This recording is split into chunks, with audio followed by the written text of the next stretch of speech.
I was waiting for that lullaby. La la indeed. Good morning, everybody. Come on, y'all. It's the start of a brand new week. And the best breakfast show in all of the land is here to serve it to you hot, hot, hot.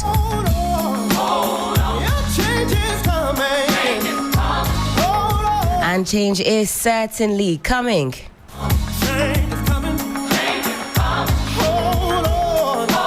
Thank you so much for deciding to start your morning with us, for deciding to start your week off with us.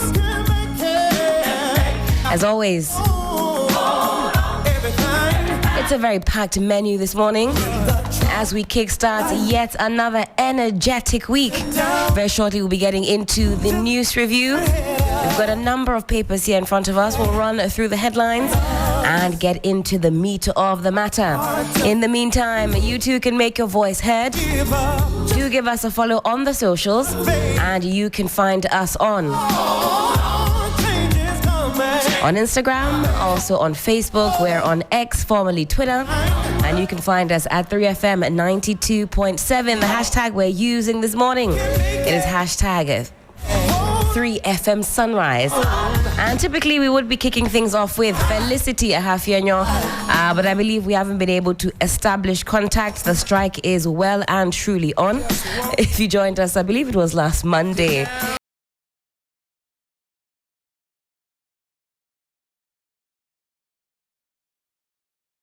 our very own elections coming up in somewhat under 40 days. I'll update you very shortly on what the timelines look like.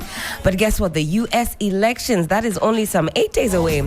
And if you joined us sometime last week, we had a very exciting, multi-dimensional conversation about the upcoming U.S. elections.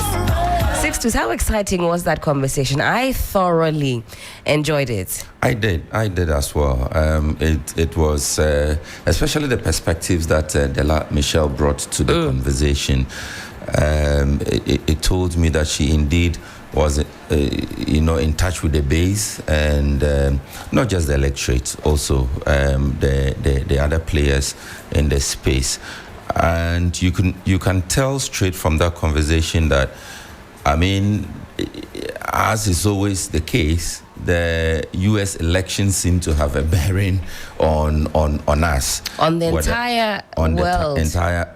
But I'm more particular about Africa and Ghana. Right. Whoever is elected president of the United States, there would be some sort of repercussion is a negative word, right? Some consequences, some implications for Ghana, international trades, relations, and diplomatic ties, all of those things. So the U.S. election tends to take a global, or Ghana a global interest. Absolutely. And back home, I recall, I think some election seasons ago, we had always had a conversation about Republicans and Democrats and NDC and MPP. Yes, and how they align so that the Republicans would be akin to the NPP, the Democrats are the NDC because of their own ideological leanings. But I don't even know whether at home we are really practicing. They're really leaning into those sort of traditional lanes that we've carved out for them. I mean, for example, I don't think strictly. Not at all, because you think of something like a 24-hour economy that has a sort of capitalist flavor to it, if you will. This sort of work hard and, work for your money. And then you have free SHS, which would be something that more of a democratic leaning party would be championing. So it's very interesting to see we're doing a hybrid over here. But of course, it's a thrilling countdown as Americans head to the poll. But of course, we are also doing a fias, and we too are also heading to the polls, and of course making adequate preparation for that. It's your election, Command Center. Just make sure you vote. It's important. Make sure you vote. It doesn't matter what you do, where you stand, exactly. How angry you are, how happy you are. Just go out there and vote. If I was saying this off air, I would have added something, But let me just say that it doesn't matter who you vote for. just go out and vote. I'm sure when you get to enter the booth, your mind would automatically tell you who to vote for, just to make sure you vote. The spirit will talk to you. Yes. You know, I have always said that I'm going to look at certain things before casting my ballot that day. I'm looking at the state of my pocket. I'm looking at the Galamsey fight. I'm looking at, there was a third thing I added. So, I mean, we each can decide how or what is inspiring us Absolutely. to cast our vote one way or the other. But you know, over the weekend, that was on Friday, the Afrobarometer report was released, and one of the shocking things I saw in that report was that Ghanaians say they are going to be dictated to by the character of the person standing the election. All right.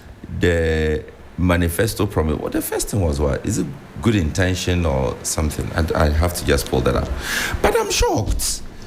I thought that we had always said there's money and materialism that dictates the pace of our elections and decisions in who. Yes, to I vote mean for the and who not to NCCE vote for. has been crying about moneycracy and how much of a canker and how much of a deciding factor it is in today's politics. But interestingly, Afrobarometer didn't capture that. What I did notice with that particular release of the figures and the analysis is that there's been a slight drop in how many Ghanaians think that we should use elections to decide who leads the country. So it's been stable over the last couple of years, but in this particular Afrobarometer report, we saw that number had gone down marginally. Experts say nothing to worry about, but interesting that more of us or say a few of us are thinking that no, we won't go to the polls. That's not how we want to elect leaders. I honestly had a huge difficulty reconciling some of the findings, and that is one of them. If you look at the report, it says that there's higher confidence in the military. That's right. Generally, that's right. Ghanaians have a higher confidence in the military as an institution. With lower confidence in the presidency as the bearer of duty of care towards the Ghanaian people. What is more worrying is that if you go way down at the bottom of that, so they had listed a number of institutions: the military, parliament, presidency, the judiciary, the police, the assembly members. I think the media is also somewhere in that mix. So the assembly men and women are at the bottom of that table in terms of confidence in our institutions. And just following that is the MMDCs and, of course, the assemblies. At the top there is the military, which, according to the survey, a lot of Ghanaians or majority of Ghanaians have confidence in as an institution to deal with whatever problem you may just imagine in your mind.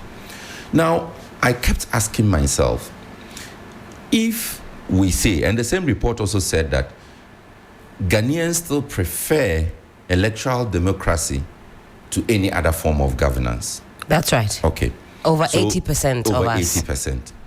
So I kept asking myself, if they asked somebody who said that he does not trust in his assemblyman to handle the problems within the space, but he trusts or have higher confidence in the military to handle problems in the same space.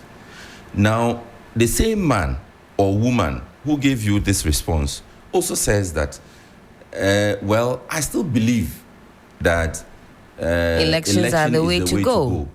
So what? Should we begin electing military men into office? That's a very interesting perspective when you put it side by side like that. I have been very worried about the report, and it's not just this round. This is the round 10. I believe so. It's not just this round. There was a previous round, the one that conversations with Dr. Kojo Asante of the CDD at the time. It then informed me that the media had misread the report Right. or miscarried it, the report. But in that particular report, there was a lot of commentary also about how people had believed that the military was the way to go. So I think that institutions really, the presidency, parliament, and the judiciary, particularly these three organs of the state, they need to set up. They need to revisit. It is for no reason that somebody will tell you that he doesn't think that his assemblyman or woman or his MMDC can resolve a particular matter. It is for no reason. It is for no reason that people will say that, oh, this one, I will police the say enkosi soja. I mean, those are things we take for granted, but those are very troubling. So even coupled then, Sixtus, with this reports or this latest round that indicates that, okay, now you have a few more people who are joining the bandwagon of those who say, let's not do elections because that's not providing us the results that we truly need, and an increase in those who believe the military can solve problems. Yes, overwhelmingly, a lot more of us believe that it's a way to go. But when you juxtapose the two, maybe that could be even more worrying, that we've got less numbers now. Yes. Or a dwindling of numbers of those who believe we should go the election route. But we'll pause now for a very quick break. Let me just add that it's only because that is happening only because the Electoral Commission has failed us. Sixtus, those are some strong words. When you say the EC has failed us. No, there has to be a certain level of confidence in the electoral processes and who is spearheading it. I'm not saying that's out of a place of malice. Right. I'm just saying that based on all the brouhaha that we have seen, we have read, we have heard. So especially in the last sort of quarter of this year, the inaccuracies, the back and forth, some of the comments made by EC personnel themselves. Perception matters. Perception matters. And the person, one of the people heading the Electoral Commission is my former lecturer. Dr. Bosman Asare is my former lecturer in political science. So I am not the one to tell Dr. Bosman Asare that perception matters in our electoral politics or body politic generally. I'm not the one to tell him. He lectured me. You get it? So perception matters. Absolutely. And the more we allow the name of the Electoral Commission to be dragged down, the worse the situation gets for us. People will begin to lose confidence in the Electoral Commission. People will begin to lose confidence in the Parliament of Ghana. People will begin to lose confidence in the presidency. And God save us, people don't lose confidence in the judiciary. Fantastic as always, Sixtus. We break now, and when we come back, there are some very sharp teeth in the studio. Johnny's Bite, aka the People's Bite, will be coming your way. This is still 3FM Sunrise on 3FM 92.7. Please, how much is the rice? It depends on size, no. 5 kilogram, no.